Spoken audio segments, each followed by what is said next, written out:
여러분, 세상에서 가장 재미있는 구경거리가 무엇일까요?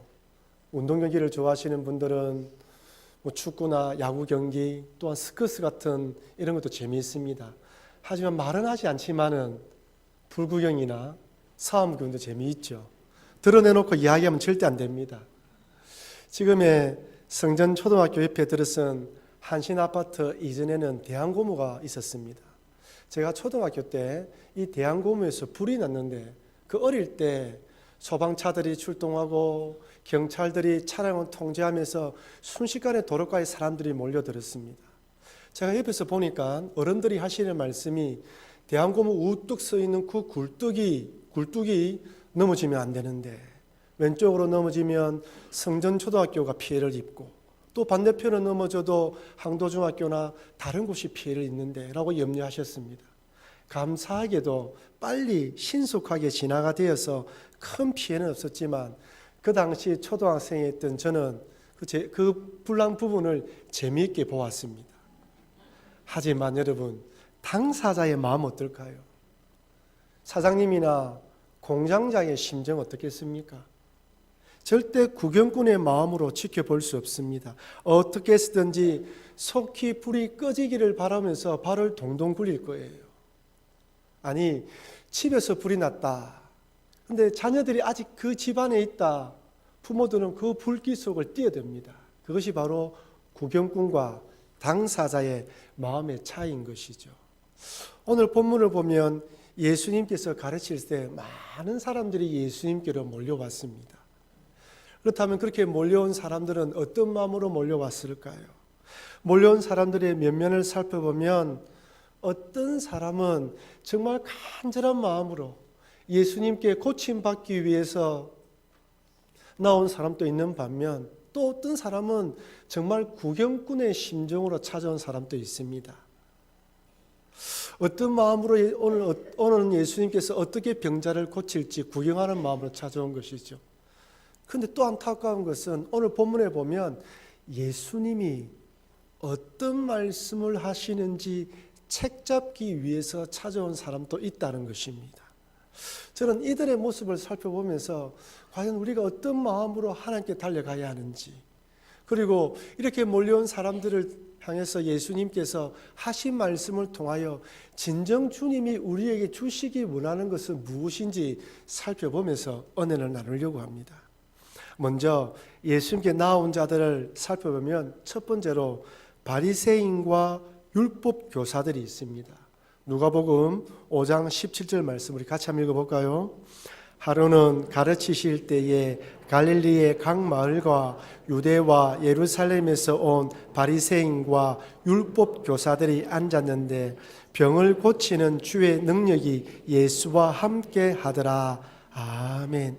여러분, 여기 바리새인과 율법 교사들은 예수님에 대해서 가르침을 받고 배우려는 순수한 마음으로 자발적으로 찾아온 것일까요?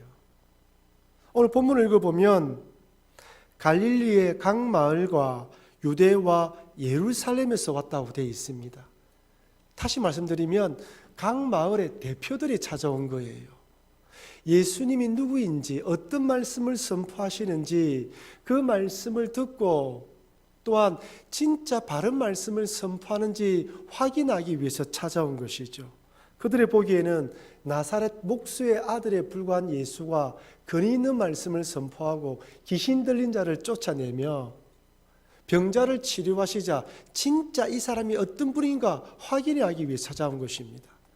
여러분, 여러분이 믿는 예수님이 어떤 분인지 확인하는 작업을 반드시 거쳐야 됩니다. 내가 믿는 예수님을 덮어놓고 믿으면 안 됩니다. 정말 하나님의 아들인지 확인하고 그분이 하나님의 아들이면 믿겠다는 마음으로 찾아와야 되는 것이죠.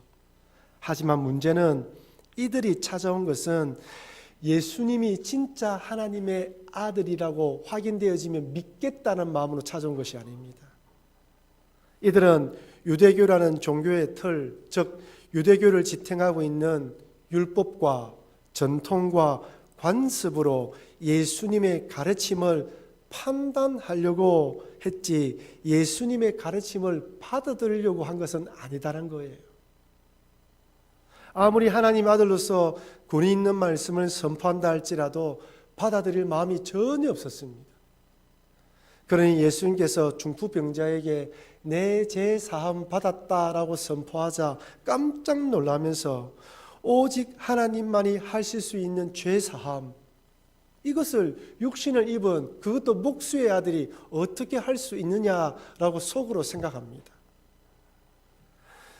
그들이 가지고 있는 종교적인 지식과 이해로는 나사렛 목수의 아들이 하나님의 아들로 받아들일 수가 없었던 것입니다. 그들의 신앙이 오히려, 그들이 가지고 있는 종교관이 오히려 육신의 모습으로 이 땅에 오신 하나님의 아들 예수님의 참된 모습을 보지 못하게 만들었던 것입니다. 여러분, 아무리 신앙적 확신과 아름다운 신앙의 전통을 가지고 있다 할지라도 하나님 말씀 안에서 끊임없이 점검받지 않으면 오히려 이것들이 하나님을 반대하는 악의 도구로 사용될 수 있습니다. 이것은 우리의 신앙도 마찬가지입니다. 신앙생활 하다 보면 나도 모르게 자기 나름대로의 종교관, 자기 나름대로의 신앙관이 정립됩니다. 교회는 이렇게 돼야 돼. 하나님 백성이 이렇게 살아야 돼. 어떤 때는 이것이 나의 신앙을 지켜주기도 하지만 중요한 것은 이런 신앙적 확신과 이런 부분들이 하나님 말씀 안에서 끊임없이 점검받고 갱신되어지고 개혁되어지고 업데이트되어야 한다는 거예요. 혹이나 틀리지는 않을까? 내가 바른 길을 가고 있는가? 바른 길을 가고 있는 것이 맞는지 말씀 안에서 끊임없이 점검받지 않으면 나의 알량한 신앙 지식으로 바리새인과 율법 교사들처럼 예수님을 판단하며 하나님 말씀을 평가하는 자리에 앉을 수 있다는 것입니다. 그래서 늘 우리의 신앙을 점검해야 된다는 것이죠. 두 번째, 예수님께 몰려온 무리들을 바라보면, 사람들을 바라보면 무리들입니다. 누가복음 5장 18절 19절 말씀 제가 읽어드리겠습니다. 중풍병자를 사람들이 침상에 메고 와서 예수 앞에 들여놓고자 했으나 무리 때문에 메고 들어갈 길을 얻지 못한지라 지붕에 올라가 기와를 벗기고 병자를 침상채 무리 가운데로 예수 앞에 달아내리니. 중풍병 걸린 자를 데리고 온 사람들이 예수님께로 가려고 했지만 무리들 때문에 들어가지 못합니다. 이 무리들은, 이 군중들은 어떤 사람들일까요? 아마 이들 중에서는 예수님의 권위 있는 말씀을 듣기 위해서 온 사람도 있을 겁니다. 병자를 치료하시는 능력을 보기 위해 구경꾼처럼 온 사람도 있을 거예요. 아니, 자신의 병을 치료받기 위해서 줄 서서 기다리는 사람도 있었을 것입니다. 하지만 구경꾼으로 온 사람은 어떤 마음이었을까요? 아마 일상의 무료함을 달래줄 하나의 이벤트로 재미있는 볼거리로 생각하며 나온 것입니다. 여러분, 제가 구경꾼으로 왔다는 것이 잘못됐다고 말씀드리는 것은 아닙니다. 우리들 가운데에서도 친구 따라 한번 교회 가보자라는 말을 딱 듣고 구경꾼처럼 교회 오신 분도 있습니다. 그러다가 예수님을 구주로 영접하고 신앙인으로 변한 것이죠. 그래서 구경꾼으로 온 것은 잘못된 것이 아닙니다. 그러나 구경꾼으로 계속 머무러 있는 것이 잘못된다는 것이죠. 구경꾼에서 신앙인으로 신앙이 성장되어지고 변화되지 않으면 안 된다는 것입니다. 마지막 세 번째로 예수님이 간절히 필요한 자들입니다. 바로 중풍병자와 그를 데려온 친구들이죠. 다른 복음서에서는 이 친구들이 4명이라고 기록되어 있습니다. 4명의 친구들이 중풍병자를 데리고 왔습니다. 여러분, 중풍병자가 예수님에 대한 소문을 듣고 친구들에게 부탁했을까요? 아니면 친구들 중에 한 명이 예수님에 대한 소문을 듣고 친구들을 모아서 중풍병자를 데리고 왔을까요? 성경은 기록되어 있지 않습니다. 그러나 중풍병자이든 그 친구들이든 일치된 것은 무엇입니까? 예수님께로 가기만 하면 된다는 믿음입니다. 그런데 문제는 무리로 인해서 예수님께 더 이상 갈 수가 없게 되었습니다. 이들이 선택할 수 있는 방법은 3가지입니다. 첫 번째, 기다리는 것이죠. 앞에 사람들이 치료받을 동안 기다리는 방법입니다. 두 번째는 여기까지 왔는데 이 많은 사람들 때문에 우리 차례가 돌아오겠나 포기하고 돌아가는 것입니다. 할 만큼 했다. 이 정도까지 했으니 어쩔 수 없다 돌아가는 것이죠. 마지막 세 번째는 좀 무례하기도 하고 조심스러운 방법이지만 지붕을 뜯어서 내리는 방법입니다. 지금처럼 콘크리트로 집을 지은 것이 아니기 때문에 얼마든지 사람의 손으로 지붕을 뜯을 수가 있었습니다. 하지만 여러분, 자그마한 구멍을 내는 게 아니에요. 중풍병자를 침 상체에 드러내리기 위해서는 큰 구멍을 뚫어야 됩니다. 아마 지붕의 4분의 1은 뜯어내야 하는지도 모르는 거예요. 그런데 그럼에도 불구하고 이 친구들은 지붕을 뚫어서라도 예수님 앞에 친구를 내려놓습니다. 예수님께서 이들의 모습을 보시고 이렇게 평가하십니다. 누가복음 5장 27 같이 읽어보겠습니다. 예수께서 그들의 믿음을 보시고 이르시되 이 사람아 내 죄 사함을 받았느니라 하시니 아멘. 야단치거나 책망하지 않으시고 그들의 믿음 그렇게 했으라도 장애물을 뚫고라도 예수님께 오는 그들을 바라보고 칭찬해 주시고 그들의 믿음을 인정해 주십니다.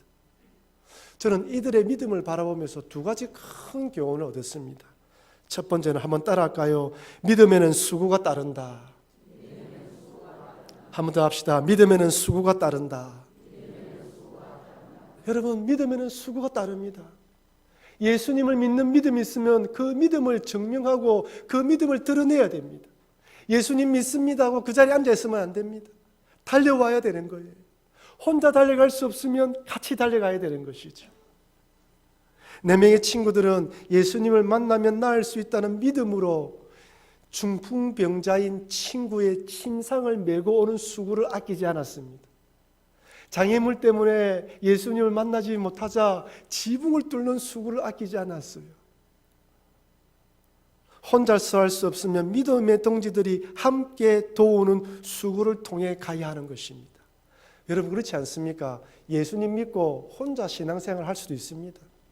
요즘처럼 좋은 시대에는 집에서 TV 보고 온라인으로 원하는 교회에 헌금 보낼 수 있습니다. 그러나 이렇게 모여서 신앙생활하는 이유가 무엇입니까? 왜 주님이 교회로 모이게 했습니까? 여러분 신앙생활은 절대로 혼자 할 수 없습니다. 평안하고 좋을 때는 괜찮지만 힘들고 어려울 때 오늘 본문의 중풍병자처럼 병에 걸리거나 시험에 빠져서 옴짝달싹 할 수 없을 때에는 누가 나를 끌고 누가 나를 메고 예수님께로 모셔오는 수고를 누가 해줘야 되는 거예요. 그 수고를 하도록 하기 위해서 우리를 부산 북교에 보내주셨습니다. 내가 믿음이 있을 때는 내가 신앙이 좋을 때는 약한 자를 이끌고 와야 되고 내가 시험에 빠지면 다른 분의 어깨에 기대어서 교회에 와서 예배 드리는 것입니다. 저는 우리 교회 성교회와 새로 시작될 구역 모임이 중풍병자와 친구들처럼 서로 의지하고 격려하며 수고함으로 예수님께 함께 나오는 소그룹 모임이 되었으면 좋겠습니다. 우리 교회는 그런 교회였습니다. 우리 교회는 누가 아프면 달려가서 먹을 것을 나누어 주고 함께 이끌고 가서 예배드리는 교회입니다. 물론 앞으로 새롭게 편성될 구역 모임에는 나이가 섞이고 또한 성별이 섞이게 되겠지만은 그래서 나눔의 깊이는 없다 하더라도 사랑은 더 풍성해질 수 있습니다. 어르신들이 젊은 분들을 사랑으로 기도하고 배우고 사랑으로 섬겨나갈 수 있다는 것이죠. 서로가 힘들 때 붙들어주는 믿음의 공동체, 넘어지는 자를 일으켜 세우는 공동체, 그것이 주님이 바라시는 그런 모습이라는 것입니다. 그러니 여러분, 우리 모두 서로 이런 사랑의 수고를 아끼지 않으시는 여러분과 제가 되길 주의 이름으로 축원합니다. 제가 혹이나 넘어지고 힘이 빠지면 여러분들이 저를 위해서 기도해 주면 제가 힘을 얻고 또 여러분들이 힘들면 우리 교육자들과 우리가 모두 달려가서 기도함으로 힘을 얻는 공동체. 여러분 우리 옆에 계신 분들에게 제가 먼저 사랑으로 섬기겠습니다. 인사할까요? 함도합시다. 우리 함께 힘을 내어 달려갑시다. 예. 두 번째는 예수님께 나아가는데 방해되는 장애물은 반드시 극복해야 된다는 것입니다. 장애물은 극복해야 됩니다. 한번 따라할까요? 장애물은 극복되어야 한다. 중풍병자들에게 가장 큰 걸림돌이 무엇입니까? 무리들이에요. 사람들 때문에 예수님께 가지 못하고 있습니다. 사실 신앙생활 하다 보면 가장 큰 도움이 되는 것도 함께 신앙생활하는 성도들이지만, 때로는 신앙생활하면서 가장 큰 걸림돌이 되는 것도 함께 신앙생활하는 성도들 때문일 수도 있습니다. 성도들 때문에 도움을 받기도 하고, 함께 신앙생활하면서 상처받아서 힘이 빠지기도 합니다. 그러니 교회 안에는 나의 신앙에 도움을 주는 사람이 있는 반면, 또한 시험에 빠지게 할 수 있는 사람도 있다는 것을 잊으면 안 된다는 거예요. 아니, 좀 더 정직하게 말씀드리면, 여러분과 제가 어떤 분들에게는 신앙에 도움이 될 수 있지만, 또 때로는 본의 아니게 시험에 빠지게 만들 수도 있다는 것입니다. 내가 그럴 수도 있고 여러분도 그럴 수 있다는 것이죠. 그래서 신앙생활의 기본 중에 기본이 하나님만 바라보고 예수님만 바라보고 달려가는 것입니다. 물론 말처럼 잘 되지 않아요. 왜냐하면 관계가 형성되어지고 친해지면 어떤 마음이 생깁니까? 나도 모르게 기대하는 마음이 생겨요. 좀 더 잘해주겠지. 잘못된 마음이 아닙니다. 그 마음 속에서 어떤 마음으로 바뀌어야 되냐면, 내가 사랑으로 먼저 섬기자, 이런 마음이 들어가면 절대로 사람에 대해서는 실망하지 않습니다. 여러분, 만약 우리들이 신앙생활 하다가 사람 때문에 실망해서 뒤로 물러났다. 그래서 만약에 하나님 앞에 심판대에 섰을 때 하나님께서 너 그때 왜 그렇게 뒤로 물러났지라고 물어보신다면 뭐라고 대답하겠습니까? 주님, 그 사람 때문에, 이 사람 때문에 시험 받아서 물러났습니다 라고 대답하면, 우리 주님 말씀하시기를 그래, 나만 바라보라고, 예수님만 바라보라고 하지 않았냐라고 책망하실 것입니다. 제가 전에도 한번 말씀드렸다시피, 제가 우리 교회로 담임 목사로 오게 되었을 때 뉴질랜드에 섬겼던 그 담임 목사님과 사모님이 동일하게 제게 하시는 말씀이, 목사님, 교회 섬길 때 사람을 의지하려고 하지 마십시오. 반드시 도와주는 사람도 있고 옆에서 힘을 주는 사람도 있겠지만은 기대를 하면 안 됩니다. 왜 그렇습니까? 물어보니까 그 목사님이 그 뉴질랜드에서 교회를 개척해가지고 성도들이 모일 때 참 어떤 분은 너무 열심히 도와줘서, 하나님, 저분이 교회에서 장로가 되고 장립사가 되고 근사가 되어서 도와주면 좋겠습니다 라고 생각을 했대요. 그러면 어김없이 다른 나라로 이민 가게 만들든지 다른 지역으로 옮겨가더라는 거예요. 한 3번, 4번 딱 경험하면서 느낀 것이, 아, 사람을 의지하지 말고 하나님만 바라보라는 뜻이구나 라고 깨닫게 되었다고 이야기를 하더라고요. 저보고도 동일하게 말씀합니다. 사람을 바라보지 말고 오직 주님만 바라봐라. 우리의 믿음의 대상은 오직 한 분 하나님이십니다. 우리가 바라볼 분은 주님밖에 없습니다. 여러분이 이 시각에서 벗어나면 언제든지 실망할 수밖에 없어요. 그러니 하나님께로 나아가는 데 방해되는 그 모든 것들은 장애물로 여기시고 극복하시면서 달려가시는 여러분과 제가 되길 주의 이름으로 축원합니다. 지붕에서 중풍병자가 내려오자 예수님께서 이렇게 말씀하십니다. 20절 말씀 우리 다시 한 번 더 같이 읽어보겠습니다.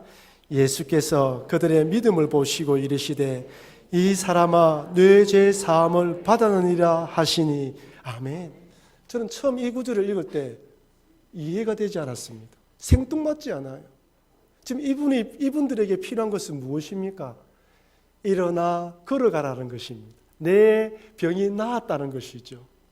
죄 사함 받는다는 이야기는 기대도 하지 않고 있습니다. 우리들이 교회 와서 주님께 기도하고 주님께 간구하는 내용들은 대부분 내 일상의 삶 가운데 어려운 문제들, 힘든 문제들, 내 힘으로 해결되지 않는 문제들을 두고 기도합니다. 그 문제들이 해결받기를 간절히 기도하는 것이죠. 이 중풍 문제도 마찬가지입니다. 근데 난데없이 예수님께서 내 죄 사함을 받았느니라 말씀합니다. 왜 그랬을까요, 여러분? 여기 2가지 이유가 있습니다. 첫 번째는 예수님의 동태를 확인하러 온 바리새인과 서기관들과 율법 교사들에게 내가 하나님의 아들임을 당당하게 드러내는 거예요. 병 고치는 병 고치는 능력이 다가 아니라 죄 사는 근세, 하나님의 아들로 이 땅에 왔다는 것을 드러내는 것입니다. 비록 그들이 오해한다 할지라도 말입니다. 아니나 다를까 속으로 이 사람들이 아니 인간이 어떻게 제3 할 수 있느냐라고 생각을 하자 이 마음을 아시고 예수님께서 5장 23절 24절에 이렇게 질문합니다. 제가 읽어드리겠습니다. 내 죄 사함을 받았느니라 하는 말과 일어나 걸어가라 하는 말이 어느 것이 쉽겠느냐? 그러나 인자가 땅에서 죄를 사는 근세가 있는 줄을 너희로 알게 하리라 하시고 중풍병자에게 말씀하시되 내가 내게 이르노니 일어나 내 침상을 가지고 집으로 가라 하시매. 아멘. 여러분 한번 질문하겠습니다. 예수님에게 내 죄 사함을 받았느니라 하는 말과 일어나 걸어가라 하는 말 중에 어느 것이 쉽습니까? 우리들에게는 둘 다 어렵습니다. 불가능한 일이죠. 하지만 예수님께서는 이전에 이미 귀신 들린 자에서 귀신을 쫓아내셨고 병에 걸린 사람들을 고친 일이 있습니다. 그런데 어찌 보면 병 고치는 것은 이전에도 했는 일입니다. 하지만 죄 사하기 위해서는 예수님께서 십자가에 달려 돌아가셔야 합니다. 그래서 우리가 인간적으로 생각해 볼 때 예수님에게는 죄 사하는 이 일이 더 힘들지 않겠나 생각해 볼 수 있습니다. 예수님께서는 첫 번째로 바리새인과 서기관들에게 나는 죄 사는 근세가 있는 하나님의 아들이라는 것을 보여주기 위해서 이 말씀을 하신 것입니다. 그리고 두 번째는 죄 사하는 근세가 죄 사함 받는 것이 병 고침 받는 것보다 더 중요하고 우선적이다는 것을 가르치기 위해서입니다. 여러분이 가지고 있는 인생의 문제들보다 여러분이 죄의 문제가 해결되지 않았다면 의미가 없다는 것입니다. 그거 먼저 해결하라는 것입니다. 아무리 이적과 기적으로 병 고침 받는다 할지라도 또다시 죽어야 합니다. 아무리 병 고침 받는다 할지라도 건강한 몸을 입고 살아간다 할지라도 인생의 수많은 고난과 역경과 인생의 무거운 짐을 지고 고통 가운데 살아가야 하는 것이 우리 인생입니다. 여러분 주변에 여러분이 부러워하는 성공하고 출세하여 부유하고 풍족한 삶을 살고 있는 여러분 친구들이나 이웃을 보십시오. 그들은 삶의 고난이 없습니까? 말은 하지 않아도 남에게 말하지 못하는 아픔과 괴로움을 가지고 홀로 눈물 흘릴 때도 많이 있습니다. 그것이 인생이에요. 성경은 이 모든 인생의 고난과 무거운 짐이 죄 때문이라고 말씀합니다. 여러분 히브리어로 죄의 뜻이 무엇입니까? 관역에서 벗어난다는 거예요. 제가 처음 이 단어를 보고 이 뜻을 들었을 때 이해가 되지 않았습니다. 관역에 벗어난다. 때로는 우리가 화살을 쏘든지 무엇을 하든지 실수할 수 있지 않습니까? 근데 이 말씀은 실수하는 개념이 아니에요. 고의로 관역을 벗어나게 한다는 것입니다. 관역에 갈 수 없다는 것입니다. 왜 그렇습니까? 하나님 말씀, 하나님이 우리 안에 없기 때문에 죄로 인해서 하나님이 우리 안에 거할 수 없기 때문에 바른 관역, 목표 대신 하나님을 향하여 달려갈 수 없음을 밝혀주는 것입니다. 하나님이 계시지 않기 때문에 하나님의 말씀을 지키지 못하고 하나님 기준에서 벗어납니다. 하나님 계시지 않기 때문에 자기 생각대로, 자기 마음대로, 자기 하고 싶은 대로 탐욕과 정욕에 따라 살아갑니다. 하나님이 계시지 않기 때문에 서로 치고받고 싸우고 미워하고 정오하고 상처를 주고받고 살아가게 되어 있습니다. 하나님 계시지 않으면 병고침 받아도 돈을 많이 벌어도 출세해도 이런 인생으로 살다가 맨 마지막 결론이 무엇입니까? 지옥입니다. 그러니 근본적인 죄의 문제, 죄에서 사함받지 않으면 아무리 중풍병에서 고침받는다 할지라도 결코 행복할 수 없다는 것입니다. 이렇게 죄로 고통과 고난 가운데 살아가다가 영원한 지옥불에 던져질 수밖에 없는 우리를 위하여 2000년 전에 예수님께서 내 죄를 사시기 위해서 십자가에 달려 돌아가셨습니다. 우리는 오늘부터 이번 한 주간 동안 고난 주간을 지나면서 특별 새벽 기도로 모여서 주님의 십자가의 고난을 깊이 묵상하면서 나의 구원을 돌이켜보며 감사하는 시간을 가지려고 합니다. 여러분, 아이들과 함께 다 같이 오셔서 새벽에 기도하며 달려가기를 원합니다. 혹이나 특별한 일 때문에 다 참석하지 못한다 할지라도 단 하루라도 같이 오셔서 기도하면서 십자가의 고난을 묵상하시는 여러분과 제가 되기를 바랍니다.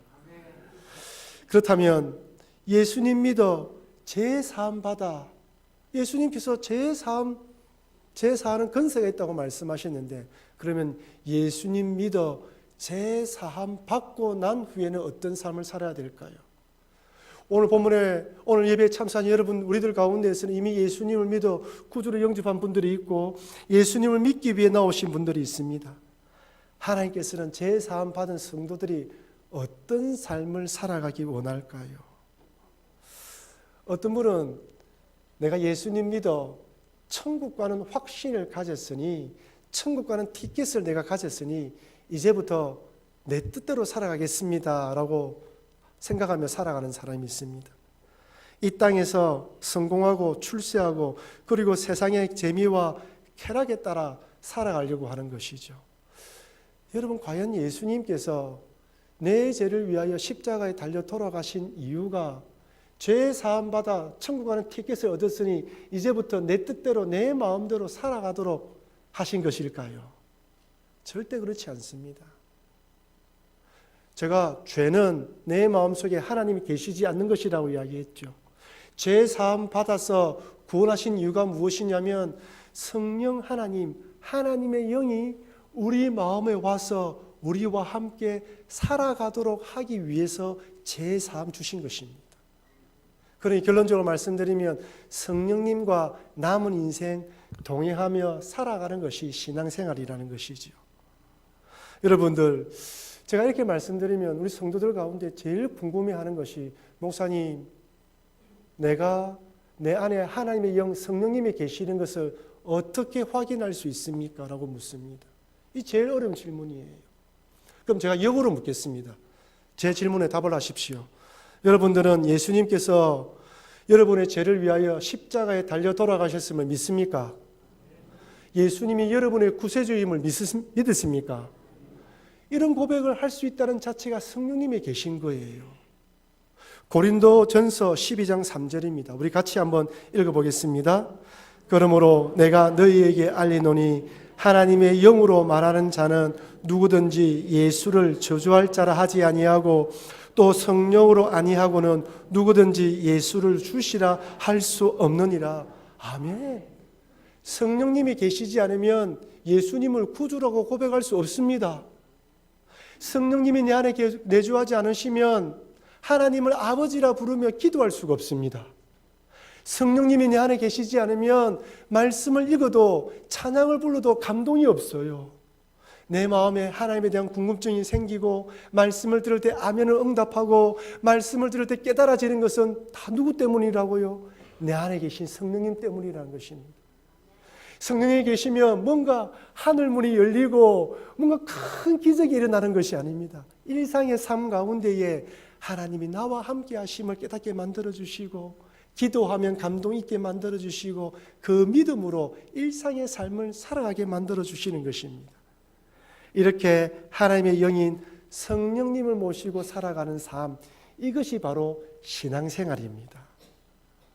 여러분, 성령님이 내 안에 계심을 내가 인식하고 깨달아지고 성령님과 교제하면서 대화하면서 살아가면 어떤 일이 일어납니까? 내 영이 기뻐해요. 내 영이 어떠한 상황 가운데서 기뻐하고 즐거워합니다. 상황은 죽을 수밖에 없는 상황인데 이상하게 하나님을 바라보며 평안이 찾아와서 감사함이 넘쳐나옵니다. 이것이 바로 신앙생활의 묘미예요. 자꾸 성령님과 교제하면 성령의 9가지 열매가 맺히죠. 갈라디아서 5장 22절 23절입니다. 우리 같이 읽어보겠습니다. 오직 성령의 열매는 사랑과 희락과 화평과 오래 참음과 자비와 양성과 충성과 온유와 절제니 이 같은 것을 금지할 법이 없느니라. 아멘. 여러분, 예수님 믿어도 내 몸이 죄를 좋아하기 때문에 죄를 지을 수 있습니다. 그래서 반복되는 죄를 지으면서 늘 괴로워할 수도 있어요. 아무리 내가 죄를 이기려고 몸부림쳐도 이길 수 없습니다.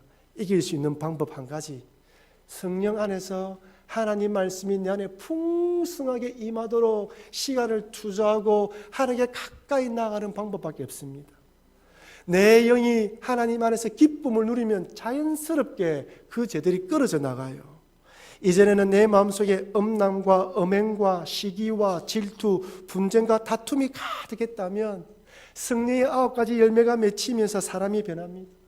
이전에는 나도 모르게 죄 짓는 걸 좋아했는데, 그래서 좀 폭력적이고 음란한 영화나 이런 걸 좋아했는데 이제는 그것을 보면 구역질이 나요.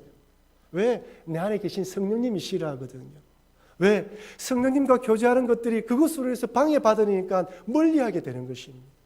더 이상 그것들이 나를 유혹거리가 되지 못하는 것이에요. 왜? 성령님과 교제하는 것이 이쁘기 때문입니다. 여러분, 예수님이 이 땅에 오셔서 죄 사함 받도록 만들어주신 것은 하나님의 영이 여러분 각자에 임하여서 그 성령님으로 기쁨을 누리고 성령 안에서 자유를 누리고 평안과 즐거움으로 살아가라고 주신 것입니다. 그러기 위해서는 여러분들이 성령 안에서 살아가는 것을 간절히 바라고 그 성령님을 사모하며 즐거워해야 됩니다. 하나님의 영으로 기뻐해야 됩니다. 그럴 때 성령이 우리 안에 충만하게 채워주시는 것이죠. 이것이 바로 하나님께서 성령님을 통해 여러분에게 주시는 참된 복입니다. 사랑하는 성도 여러분, 나의 신앙이 바리새인과 율법 교사처럼 죽은 신앙, 썩은 신앙이 되지 않도록 말씀 안에서 늘 개혁하시기를 바랍니다.